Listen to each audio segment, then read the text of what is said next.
tout le monde. Donc dans cette vidéo, on va parler plus particulièrement du métier d'infirmière ici au Québec. Je vais d'abord vous parler du stage qu'on a effectué, donc de 75 jours. Je ne sais pas si c'est partout pareil au niveau de ce stage-là, mais bon, moi je vais vous parler de mon expérience à moi, comme d'habitude. Donc quand vous arrivez, en fait, vous n'êtes pas lâché tout de suite dans un service. Donc pendant la première semaine, en fait, ça va être uniquement de la théorie, donc c'est-à-dire que vous allez en cours dans une salle. On va vous apprendre à ausculter, on va revoir certains cours en fait qu'on a vus à l'IFSI, donc c'est-à-dire tous les fonctionnements du corps humain, cardio, pulmonaire. Vous allez voir aussi la santé mentale, donc ça fait pas de mal aussi d'avoir un rappel là-dessus. Donc après cette semaine de cours, vous avez une autre semaine dite de pratique.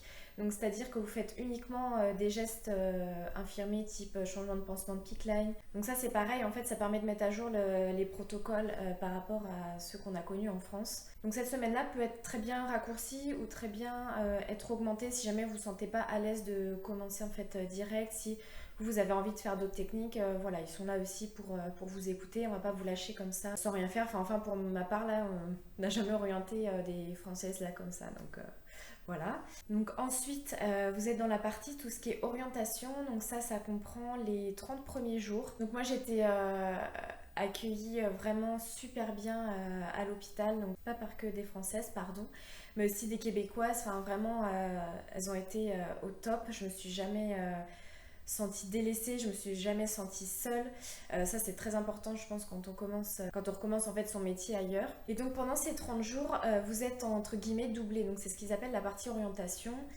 Vous suivez une infirmière, au départ moi c'est vrai que voilà, j'ai suivi uniquement l'infirmière pour voir comment ça se passait, pour voir au niveau des horaires, ce qu'il fallait faire. Donc voilà, pendant les 2-3 premiers jours, je dirais, j'ai uniquement suivi mon infirmière. Ensuite, je me suis dit, bon, c'est parti, hein, maintenant, il faut quand même faire quelque chose. Donc là, on commence, moi j'ai commencé par prendre, je crois que de mémoire, c'était 5 patients sur 10.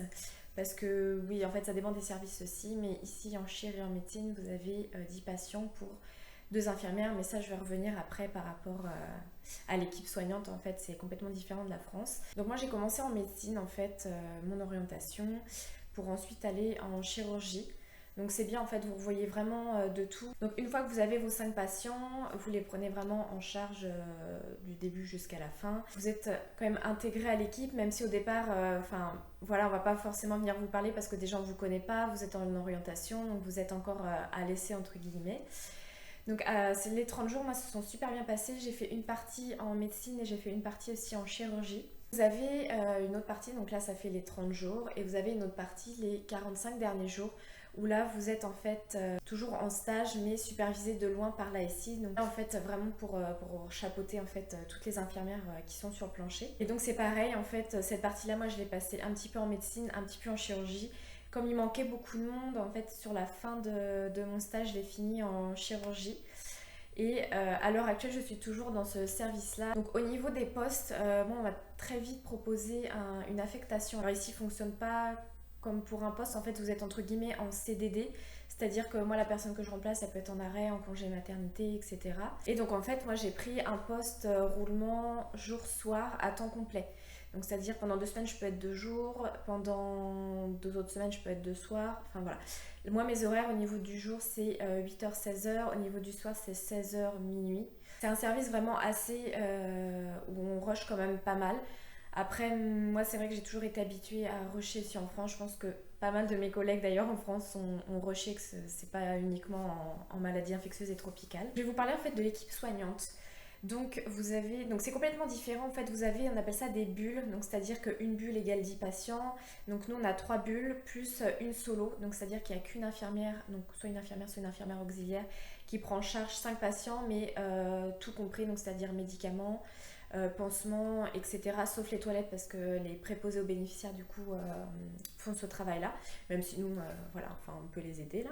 Voilà, donc par rapport au métier de préposé, c'est tout comme nos aides-soignantes, sauf qu'elles n'ont pas le droit de toucher aux signes vitaux. Tout ce qui est glucose, c'est pareil, elles font pas, même si ça portait un petit peu à polémique en France sur ce point-là. Voilà, il y a certaines choses qu'elles peuvent moins faire, mais c'est quand même quasiment la même chose.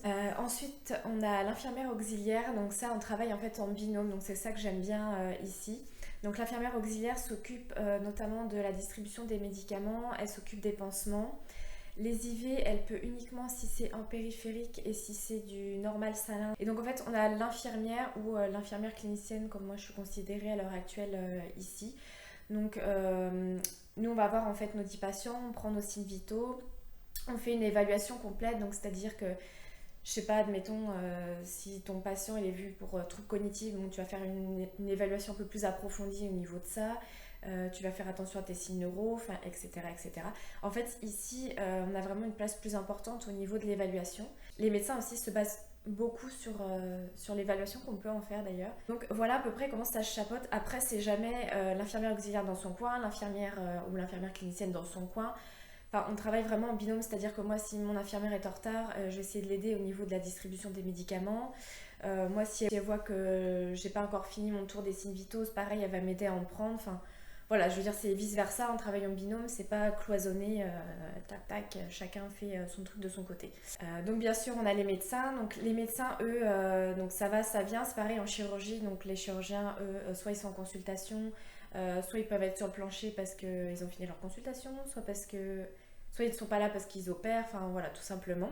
Donc ici, ça marche beaucoup par téléphone et moi, ça m'a énormément perturbée quand je suis arrivée en fait. On nous a dit en France ne jamais prendre d'ordonnance téléphonique et ici en fait, on fait tout le contraire. Donc voilà, parfois c'est pas plus mal parce que ça permet d'avancer certaines choses en attendant que le médecin vienne sur le plancher. Donc voilà, attendez-vous à ça. Donc, pour donner un exemple, par exemple, ton patient est dyspnique. Tu rentres dans la chambre, tu l'auscultes parce que maintenant voilà, tu auscultes. Tu entends des crépitants de base, donc tu vas faire ta transmission au médecin par téléphone. Lui va te dire bah, tu fais 40 mg de Lasix, enfin de Lasix en France, mais de Lasix ici, de furosémil. Voilà, ça il va te le dire à l'oral. Donc voilà, en fait, il faut être prêt vraiment à se dire bon, bah, ok, je le fais, même si le médecin n'est pas forcément sur plancher. De toute façon, s'il y a un souci, vous pouvez très bien le rappeler. Donc voilà pour ce qui est des médecins. Ensuite, vous avez également sur plancher l'ASI qui est là en fait pour chapeauter un petit peu tout le monde. Après, elle a d'autres rôles pour ce qui est notamment des sorties, d'organiser les soins à domicile, etc. etc. Enfin, voilà, elle centralise quand même vraiment pas mal de choses avec la commis. Et ça vraiment c'est quelque chose qui nous décharge énormément je trouve, ne serait-ce que pour le téléphone. De toute façon s'il y a quoi que ce soit, on sait où vous trouver. Et j'ai oublié aussi, donc il y a les ergothérapeutes, il y a les physios, donc les physios c'est comme les kinés chez nous. On a également les psychologues qui peuvent venir. Les inhalothérapeutes, alors ça c'est pareil, c'est un métier qu'on n'a pas du tout en France, les inhalos. Donc eux ils peuvent intervenir notamment en réa, donc eux ils s'occupent vraiment de tout ce qui est respiratoire et cardio en fin de compte. Donc ils apprennent à lire les ECG, ils apprennent à intuber, etc. C'est eux souvent qu'on appelle lorsqu'il y a vraiment patient dyspnique, quand il y a besoin de donner des pompes, vraiment chez un patient qui est pas stable par exemple. Donc voilà, c'est vrai que ça, il faut s'y habituer ici. Ici on fait plus de CG, voilà, c'est eux qui le font. Voilà, au niveau du service aussi, c'est pas du tout pareil qu'en France. Moi c'est vrai que j'avais un couloir où j'avais mes 26 patients. C'était coupé en deux, donc la première infirmière avait 13 patients et puis moi j'avais mes 13 patients. Voilà, ici en fait c'est en H. Donc c'est-à-dire que dans les deux barres de H, vous avez toutes les chambres des patients et puis au milieu en fait vous avez votre poste. Donc on appelle ça au poste. Et donc en fait tout est centralisé ici, vous avez la SI, vous avez la commis, les infirmières auxiliaires, vous avez les médecins aussi qui sont en arrière. Voilà, et puis c'est aussi ici qu'on trouve Marie, les dossiers médicaux. Donc les dossiers médicaux ici sont encore en format papier. C'est pareil, ça m'a fait pas mal bizarre. Par exemple, nous c'est vrai que tout était par ordinateur sauf nos transmissions. Donc voilà, ici il faut tout écrire, il faut tout faire par papier.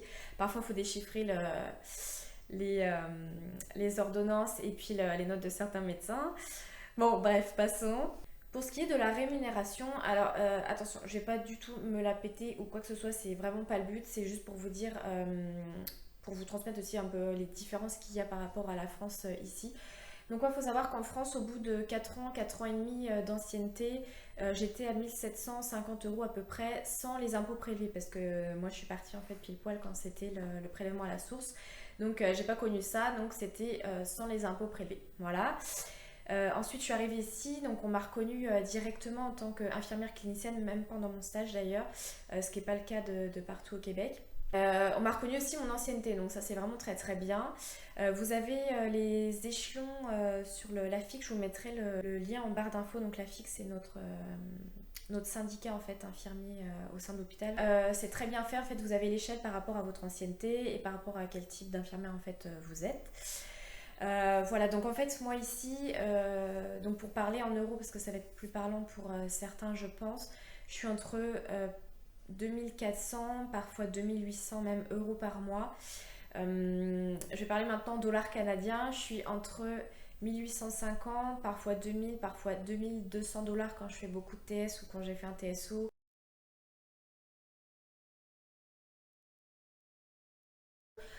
Enfin voilà, quand c'est un peu plus de la normale là, je peux être jusqu'à 2200 aux 2 semaines. Donc ça c'est vraiment ton salaire en fait aux 2 semaines. Ça vraiment je trouve ça bien aussi pour gérer ton budget d'être rémunéré toutes les 2 semaines. C'est vrai que ça fait vraiment une grosse différence par rapport à la France. Certains vont dire oui mais le coût de la vie est beaucoup plus cher ici qu'en France. Non, moi clairement je trouve pas, même s'il y a les taxes, même s'il y a les tips. Non, finalement, voilà, nous c'est vrai que ça a été un peu plus compliqué pour mon chum, donc on vit sur mon salaire en fait depuis 6 7 mois, ça pose pas de soucis, on peut quand même sortir un peu, voilà, c'est vrai qu'on met pas énormément de côté non plus, mais voilà, faut savoir qu'avec mon salaire quand même, on survit largement ici. Je ne sais pas si j'ai parlé des tenues, non je crois pas, j'ai pas parlé des tenues, donc blouse blanche et barrette rouge, ça, vous pouvez l'envoyer bouler. Ici c'est pas du tout ça. Je pense que je vous montrerai pardon, mes tenues tout à l'heure. Donc en fait moi j'en ai une violette, j'en ai une bordeaux, j'en ai une noire avec des motifs. Enfin vraiment c'est pas venez comme vous êtes mais presque. En fait ici les affaires vous pouvez les acheter dans les différents magasins type les Keepers, il y en a même à Walmart. Après pour vous reconnaître vous avez quand même votre badge que vous êtes obligé d'accrocher soit votre cou soit voilà vous pouvez le clipser à votre poche. Où il y a pardon, votre nom, votre prénom, vous avez aussi votre grade. Sur derrière, vous avez les codes. Ça, je vais en parler après. Et puis, qu'est-ce qu'il y a d'autre? Ah si, vous avez une autre carte pour les glucos, parce qu'en fait, donc les glucos, ce sont les dextros chez nous. Donc oui, pour en revenir au code, donc vous avez différents codes. Vous avez notamment le rouge qui est le code incendie, le code blanc pour personnes dangereuses ou agressives. Et vous avez aussi le code jaune pour patient en fuite ou fugue ou etc. Patient qui n'est plus dans sa chambre. Et vous avez aussi le fameux code bleu, voilà, qui est le code de la réanimation cardio-respiratoire. Vous faites le code bleu, franchement ils sont arrivés en 30 secondes. Donc il y a toute une équipe, il y a médecin, infirmier, inhalo pour intuber. Là, moi quand j'avais fait mon code bleu, il y avait aussi l'interne. Donc il y avait moi, une autre infirmière aussi de nuit, etc. Enfin bref, on s'est quand même relayé. Sachez que quand vous avez le code bleu, en fait, quasiment pas vous qui faites les soins, puisqu'en fait vous êtes là vraiment pour tout noter. C'est-à-dire à telle heure ils sont arrivés, à telle heure ils ont fait tel soin, à telle heure ils ont injecté tel produit, pardon, etc., etc. Et en fait moi c'est vrai que j'étais avec ma planche en train de noter et c'était quand même assez frustrant que je puisse quasiment rien faire en fait parce que c'est très important pour retracer tout ce qui s'est passé.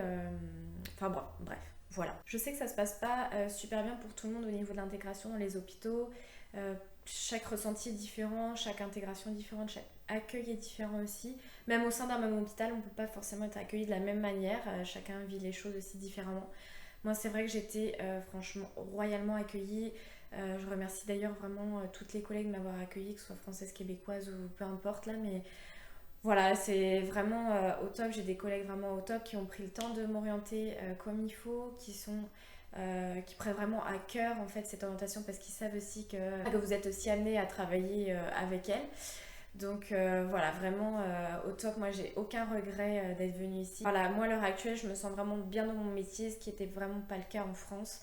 Je commençais même à me demander si je voulais pas changer de métier. Enfin, voilà, c'était vraiment très très pesant. Là ici, je revis quand même un peu, même si parfois c'est le rush, parfois on finit sa journée, voilà, on en a marre, comme tout le monde là. Mais voilà, je suis quand même très heureuse de me lever le matin et de me dire, ben, voilà, moi j'ai envie de travailler. C'est ça que j'avais vraiment envie de retrouver ici. Après, tout dépend aussi de votre expérience en France. Si vous n'avez pas fait beaucoup de soins, etc., c'est sûr, si on vous balance en médecine, en chirurgie, ça va vous prendre plus de temps, mais laissez-vous le temps aussi de vous intégrer. Parlez-en à vos collègues, parlez-en à celui qui vous chapeaute aussi au sein de l'hôpital.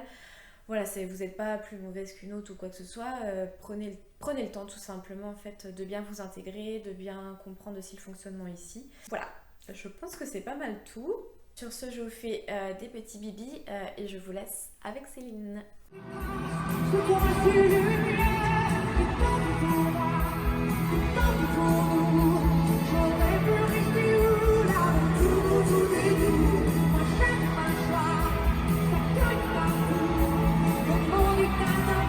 Plus